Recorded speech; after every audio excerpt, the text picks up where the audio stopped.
Bismillahirrahmanirrahim. Assalamualaikum warahmatullahi wabarakatuh. Alhamdulillahil mutawatirah wa minannihil ghamirah wa yadihil mutakasyirah. Wassalatu wassalamu ala sayyidi ahli dunia wal akhirah. Sayyidina wa maulana Muhammadin anjumid jahirah.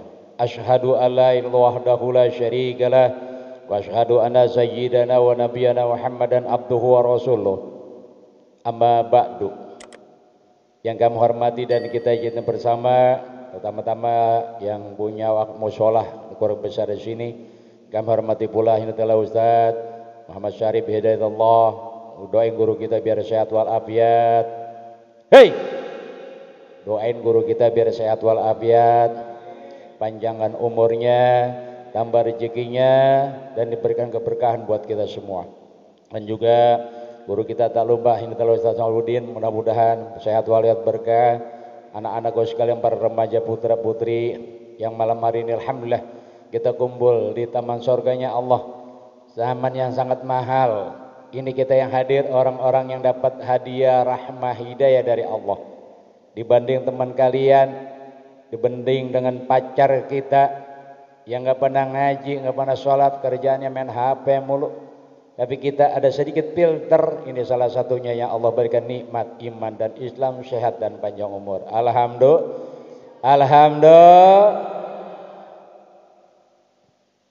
Maka tadi penjabaran tuh antara syukur dengan kufur. Maka Allah Subhanahu wa taala berfirman, a'udzubillahi minasyaitonir rajim. A'tullaha wa rasul wa ulil amri minkum. Taatlah kamu wahai para remaja putra dan putri kepada Allah yang sebenar-benarnya kamu takwa, dan takwalah kamu kepada kanjeng Nabi Muhammad sallallahu alaihi wasallam dan para rasul. Serta takwalah kamu, dekatlah kamu, ikutilah dia, para ulama-ulama yang sekarang ini, mereka yang mengajarkan ilmu-ilmu agama dari lidahnya Rasulullah menyambung kepada dirinya, agar kita bertambah keimanan dan mantap iman kita pada Allah dan kanjeng Nabi Muhammad SAW. Kenapa? Di antara hati kita jamaah sekalian, itu ada keimanan takwa pada Allah, ada keimanan takwa kepada Rasul, ada keimanan takwa kepada agama, dan takwa kita kepada agama menjalankan ibadah. Sejak kita dihamilkan ibu kita dari sehari sampai seminggu, sebulan dan sekian bulan, sampai kita dilahirkan dari rahim ibu kita, dari hari, minggu, bulan, tahun dan puluh tahunan, ini bersyukurlah kita pada Allah Subhanahu. Mana pada ngantuk ngapa loh? Wih, ya Allah. Ini yang harus kita tanamkan jamaah sekalian. Makanya kata guru saya Al-Habib Alwi bin Abdullah bin Salim Al-Atas, matallahu biqul hayat radhiyallahu an, mengatakan, kalau remaja baik putra maupun putri, Anda harus dapat contoh antara kulit kebo sama kulit kambing. Kalau kulit kebo buat apaan coba? Bedug. Kalau kulit kambing buat apaan? Ada bedug, ada buat hadroh. Nggak ada lenci, masa gede kayak gono lenci, kayak lenci kebo apa? Membahas. Itu kambing, kulit kambing kamu potong dua, bikin semeter, belah dua, berarti 50 cm, 50 cm. Kamu bersihkan, kamu cuci, perhatikan. Setelah sudah bersih, yang 50 cm kamu jadiin buat sampul Quran. Yang 50 cm lagi kamu jadikan menjadi buat sepatu. Mahalan mana harganya coba? Kalau pergi harga nominal rupiah, mahalan sepatu. Benar apa benar? Benar apa benar? Dari 70 pego di atas 200 sampai 500 sepatunya mahal. Macam kayak sepatu presiden. Wah, mereknya apa? Jokowi, mahal. Tapi kalau Al-Qur'an ada yang sekian. Tapi kalau beli Al-Qur'an jangan kita nawar. Berapa Pak? 500, kurangin Pak. Emang lu beli mie goreng? Tuh hukumnya. Maka kalau orang berteman dengan Al-Qur'an, coba lihat. Al-Quran orang pegang dicium dulu sebelum dia ngaji, dia punya wudu. Setelah punya wudu, dia duduk madhab kiblat. Setiap madhab kiblat, dia cium Al-Quran, dia niat di situ. Itu kemuliaan Al-Quran. Karena Al-Quran adalah firman Allah Subhanahu. Tapi kalau sepatu, kalau sudah jadi kulit sepatu, walaupun baru disemir diinjak. Jalan kena teh kebo, teh ayam, tai manusia. Bener apa bener? Jelek. Makanya orang yang pernah sholat, orang yang dekat sama orang-orang yang pernah ibadah nggak pernah ngaji, berarti aja temannya sama sepat. Begitu banyak di sini jamaah. Begitu banyak jamaah di sini, lingkungan ini di RT sini nih, selalu percis dari sini. Teman saya, keluarga saya, SD, saudara dari ibu saya banyak dari sini. Ini ada pengajian. Hadir di taman pengajian. Ini suara pecah banget, buletin dong, pelit banget, gue tembong mic loh. Siapa operatornya? Buletin dikit. Perhatikan jamaah sekalian. Kalau kita hadir di majelis ilmu, malaikat itu bergembira pada Allah. Karena bahan-bahan penerus perjuangan Rasulullah sudah ada di antara kalian. Alhamdulillah. Nih. Orang tua kamu sekarang di rumah, orang tua kamu sekarang lagi tidur, lagi sakit. Anda bangkit kepada Allah, minta pada Allah di saat lagi di taman surganya Allah Subhanahu wa taala. Jadilah kita punya teman itu punya filter. Tadi Pak Ustadz menjelaskan dalam hadis Rasulullah. Penjabaran bagaimana? Kalau kita punya teman itu tukang mabok, jauhin. Di saat dia lagi mabok, jauhin. Di saat dia nggak sholat, di saat sholat kita jauhin. Carilah teman yang benar-benar ngajak kita. Jangan sampai kita diajak sama dia. Benar-benar tuh. Teman kerjanya mampir ke taman, lari ke geraha, lari kemana aja. Sholat kagak, dari maghrib berjanjian, ntar aku tungguin geraha. Pas nih barang dari geraha tabrak mobil, mati. Tapi kalau kita ntar tungguin dah di depan gongseng, depan gang masjid Ajijen, tungguin di situ, mau masuk masjid taklim. Meninggal syahid tanpa hisab di hadapan Allah Subhanahu wa taala. Percaya apa kagak? Percaya apa kagak? Lah kalau mati mah lillahi taala, saya juga belum tentu. Saya pulang dari sini saya meninggal, Allah yang punya kuasa. Makanya kalau orang di jalan Allah, di jalan agama Allah, dia meninggal matinya tanpa hisab, syahid. Kenapa? Dia berjuang meneruskan perjuangan Nabi Muhammad SAW. Alhamdulillah. Sekarang saya nggak keras, kesel gua. Covid nambah. Coba kalau bini nambah. Alhamdulillah.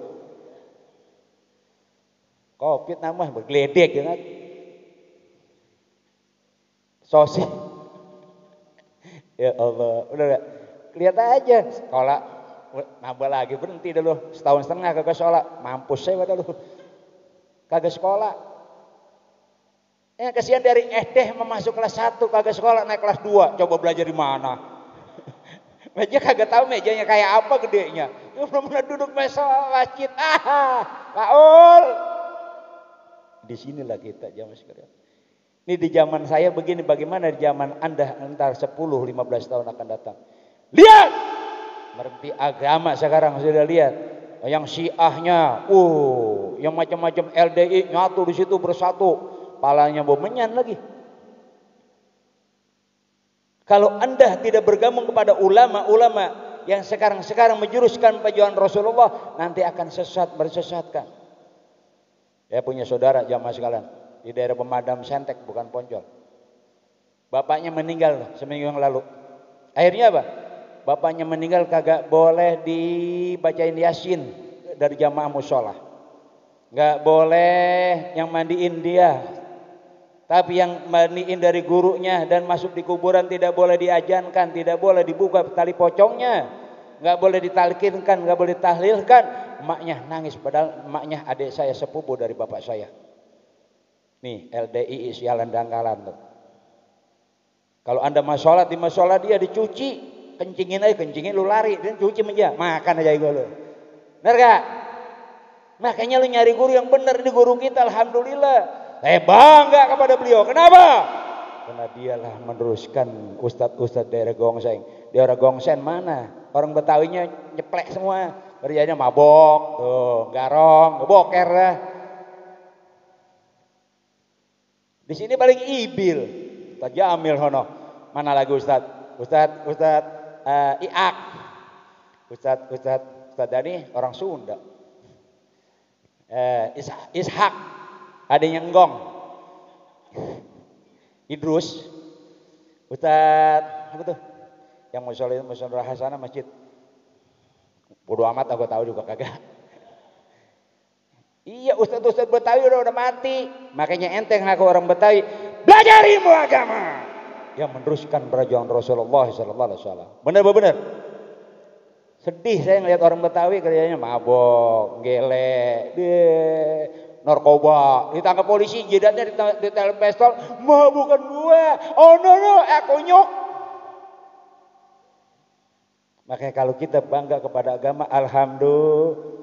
Ustadz Syarif nanti di yaumil kiamah berbicara, wahai ketua remaja majelis, wahai pengurusnya, wahai jamaah tim hador, dipanggil sama guru kita. Termasuk saya duluan, Ustadz Marloh yang sering ceramah deket gua lo. Alhamdulillah. Kan lu belakang lu dengerin gua, Pak Ul. Bangga kita. Bangga apa tidak? Kita menjadi orang Islam bangga apa tidak?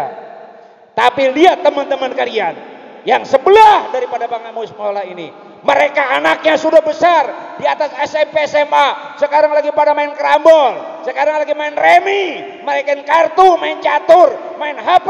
Bapak ibunya tidak pernah ingatkan dia, maka belum tentu masuk surganya Allah dengan ridho Allah.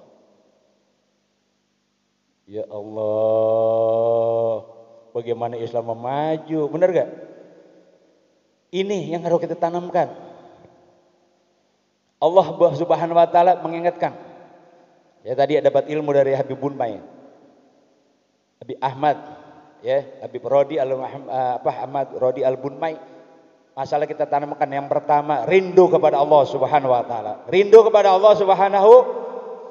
Ku rindu padamu ya Allah, biar masuk surgamu ya Allah. Alhamdulillah. Ada lagi anak preman mabok, ku rindu padamu ya Allah, biar masuk neraka bersama pacar. Tolong! Masuk neraka sama pacar. Rindu pada Allah. Bagaimana biar Allah rindu sama kita, sayang sama kita? Rindu akan Allah. Yang kedua, kita ada rasa malu kepada Allah Subhanahu wa taala. Nih, perhatikan yang SMP SMA pakai celana pendek, haram tuh, dengkul lu kelihatan. Bagian cewek pakai pangsi, udah gitu ininya bopengan, ya bunder.